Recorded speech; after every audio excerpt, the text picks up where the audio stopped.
મિત્રો એક મારી રિયલ સ્ટોરી કહેવા આવ્યો છું.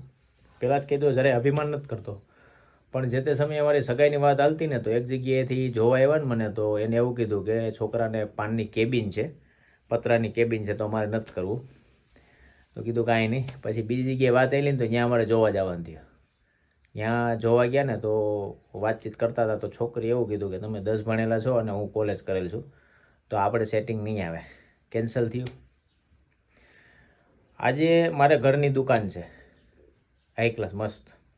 અને બીજું કે જ્યાં હું બીજી જગ્યાએ જોવા ગયો હતો, જ્યાં ભણતર ઓછું પડ્યું હતું ને, એ લોકો 2 દિવસ પહેલાં હમણાં દુકાનેથી નીકળ્યા ને તો ઉભા રહ્યા સોડા પીવા, તો ઓળખી ગયા, વાતચીત કરી.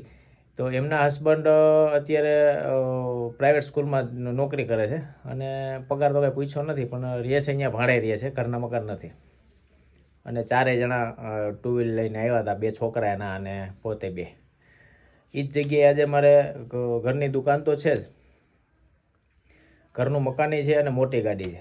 પહેલાં કીધું હતું ને, હજી કહું છું કે અભિમાન નથી કરતો, પણ કહેવા એ આવ્યો છું કે કોઈનો નાનો ધંધો જોઈને અથવા તો એમનું ભણતર જોઈને એને કેન્સલ કરવો એ યોગ્ય નથી. માણસ જોઈને ડિસિઝન લ્યો, કારણ કે ઘણી વખત ભણેલાય બહુ પાછળ રહી જાય છે અને અભણ આગળ રહી જાય છે. તો મારું કહેવાનું એ જ છે